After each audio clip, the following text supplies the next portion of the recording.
क्रिस्त में अधिप्रिय माता पिताओं भाइयों बहनों, आप सबको 33वां सामान्य रविवार में स्वागत है। आज हमारा मनन चिंतन के लिए संत लूकास के सुसमाचार अध्याय 21 संख्या 5 से 19 तक दिया गया है। यहाँ दिया गया शीर्षक है यरूशलेम मंदिर का विनाश और दुनिया के अंत के संबंध भविष्यवाणी।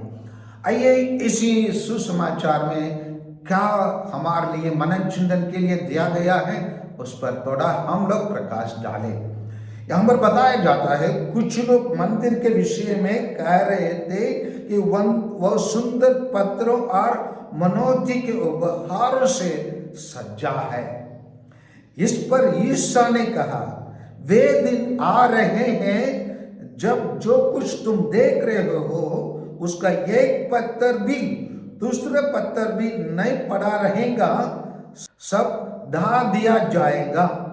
उन्होंने ईसा से पूछा, गुरुवर यह कब होगा और किस चिन्ह से पता चलेगा कि यह पूरा होने का है? और आगे प्रभु यीशु बताते हैं, उन्होंने उत्तर दिया, सावधान रहो, तुम्हें कोई नहीं भड़काए, क्योंकि बहुत से लोग मेरे नाम लेकर आएंगे और कहेंगे मैं वही हूं और वह समय आ गया है। उनके अनुयायी न बनोगे। जब तुम युद्ध और क्रांतियों की चर्चा सुनेंगे तो मत घबराना, पहले ऐसा होना अनिवार्य है, परंतु यह अंत नहीं है बोलकर प्रभु यीशु और भी बताते हैं। हाँ प्यारे भाइयों और बहनों, हम लोग सब जानते हैं 7वां ईस्वी में राजा टाइटस के द्वारा यरूशलेम मंदिर का सर्वनाश किया गया। जिस प्रकार प्रभु यीशु उसके सर्वनाश के बारे में भविष्यवाणी किए थे, ये मंदिर यहूदी लोगों का केंद्र भी था। यहाँ प्रभु यीशु अपने शिष्यों को चेतावनी देते हैं कि उन्हें झूठे मसीहों से सावधान रहना चाहिए जो लोगों को धोखा देंगे।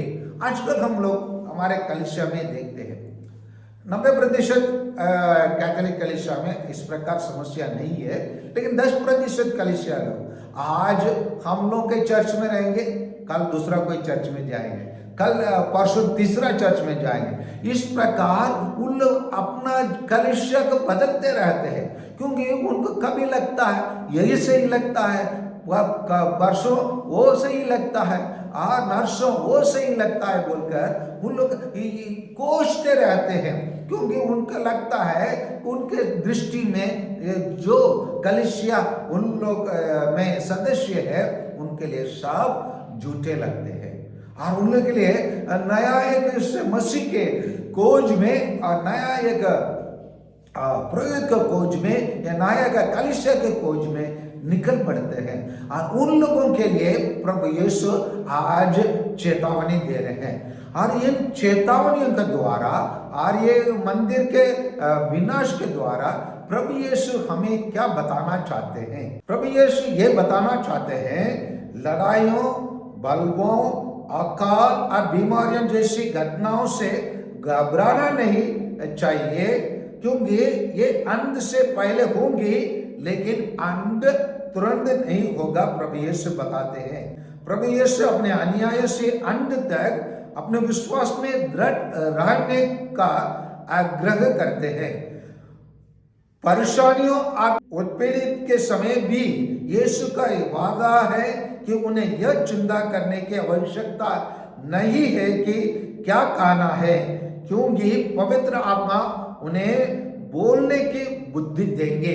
इसीलिए कोई भी घटना हो रहा है बोलकर हम लोग भयभीत होने की कोई आवश्यकता नहीं है, क्योंकि यह दृढ़ आत्मा की जीत है। जब सब शरीर को नुकसान हो सकता है, जो लोग अंत तक वफादार रहते हैं वे अपने आत्मा को जीतेंगे। इसलिए परमेश्वर के भरोसे में रहने के लिए प्रभु यीशु हमें बताते हैं, और अपने अनुयायियों को प्रभु यीशु बताते हैं कि यहाँ तक मृत्यु का भी सामना करना पड़ेगा, लेकिन फिर भी हमें शांत रहने और आगे बढ़ने के लिए प्रोत्साहित करते हैं। इसलिए इन सभी घटनाओं जो होने वाला है और जो हुआ है उससे हम भयभीत नहीं रहना है, परंतु हम अपने जीवन में आगे बढ़ना है, विश्वास में दृढ़ रहने के लिए प्रभु यीशु बताते हैं। और अगर हम आज के तीनों पाठों को देखेंगे तो नया जीवन के आशा ने केवल हमें प्रोत्साहित करती है बल्कि जीवन में परिवर्तन भी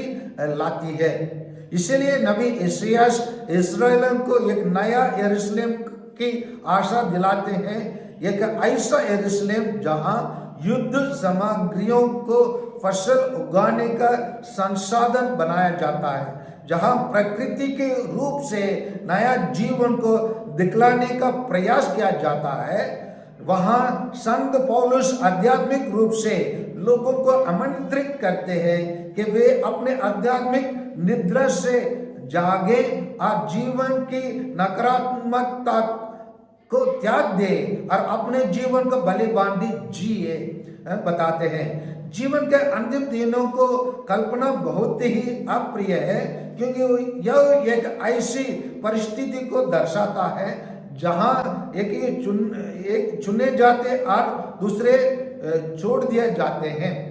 इस तरह आज के पाठ हमें आह्वान करता है कि हम एक नया जीवन के आशा से उत्साहित रहे तथा अपने कर्मों के द्वारा और भी अच्छे बनने का प्रयत्न करें, ताकि हमारा संबंध न केवल ईश्वर के साथ बल्कि एक दूसरे के साथ हमेशा पारस्परिक हो। बोल के आज का तीनों पाठ हमको प्रोत्साहन देते हैं।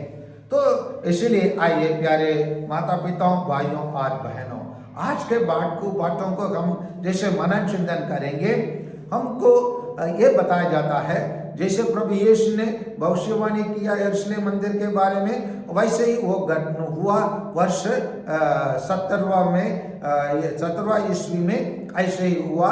राजा टाइटस के द्वारा वह मंदिर सर्वनाश किया गया। जैसे प्रभु यीशु ने बताया उनके अन्यायों को साथ अन्याय किया जाएगा, उनको सताए जाएंगे और उनको तरह तरह को आरोप लगाए जाएंगे। उन सभी चीज़ों को पहला 4 शताब्दी में हम लोग देख चुके हैं, किस प्रकार बहुत सारे लोग अपने जीवन को बलिदान करना पड़ा प्रभु यीशु का सुसमाचार का प्रचार करने के लिए और प्रभु यीशु के लिए गवाही बनने के लिए किस तरीका से उन लोग अपने जीवन को बलिदान किया। और आज भी हमारे भारत देश में इस प्रकार का चुनाव हमारे सामने है। हम लोग जब हम लोग इस वाणी को लोगों तक पहुंचाने के लिए प्रयास करते हैं, मन परिवर्तन के लिए हम प्रयास करते हैं, उनके एक सच्चा जीवन जीने के लिए हम अगुवाई करते हैं, और लोग हमारे कार्यों को, हमारे वचनों को, हमारे कल्याण कार्यों को उन लोग गलत नाम दे देते हैं। धर्म परिवर्तन और हम जो भी करते हैं उसी को विरोध करने के लिए लोग गली में आ जाते हैं। लेकिन प्रभु यीशु इन सभी चीजों को पहले ही भविष्यवाणी किया है। जो भी होगा हम अपने विश्वास में दृढ़ रहना है, और कभी कभी हो सकता है गलत नबी लोग भी मसीह कहकर आ सकते हैं। उन सभी लोगों से सावधान रहने के लिए आज के सुसमाचार हमें बुलावा देती है। आइए, जैसे हम लोग पिछले इतवार में लैटरन महागिरजाघर के प्रतिष्ठान के बारे में हम लोग मनन चिंतन किए, वहाँ पर हमें यही स्थापित हुआ हम लोग अपने शरीर रूपी पवित्र आत्मा के इस मंदिर को भी हमको सुरक्षित रखना है। इसीलिए आइए हम अपने शरीर को भी सुरक्षित रखें, हमारे मंदिरों को भी हम पवित्र रखें, और हम अपने विश्वास में दृढ़ बने रहें। भले कुछ भी घटना हो जाए और भूकंप भी हो जाए और तूफान भी हो जाए, हम लोग अपने विश्वास में दृढ़ रहने के लिए प्रयास करें, क्योंकि हमारे साथ प्रभु यीशु रहते हैं, हमारे साथ पवित्र आत्मा रहती है, और पवित्र आत्मा हमको कैसे हर एक चीज़ों को सामना करना है, हर एक व्यक्तियों को सामना करना है, और हमको जो भयभीत करता है उनके सामने कैसे बोलना है, ये भी पवित्र आत्मा हमको बताएंगे। इसलिए प्यारे भाइयों और बहनों, आज के त्यौहार हम सबों को अपने विश्वास में दृढ़ रखने के लिए और अपने विश्वास में आगे बढ़ने के लिए हमको बुलावा देती है। आइए इस बुलावा के लिए हम अपने जीवन के द्वारा, अपने सोचों के द्वारा, अपने विचारों के द्वारा, हम अपने अच्छे जीवन के द्वारा उत्तर दे। आमीन।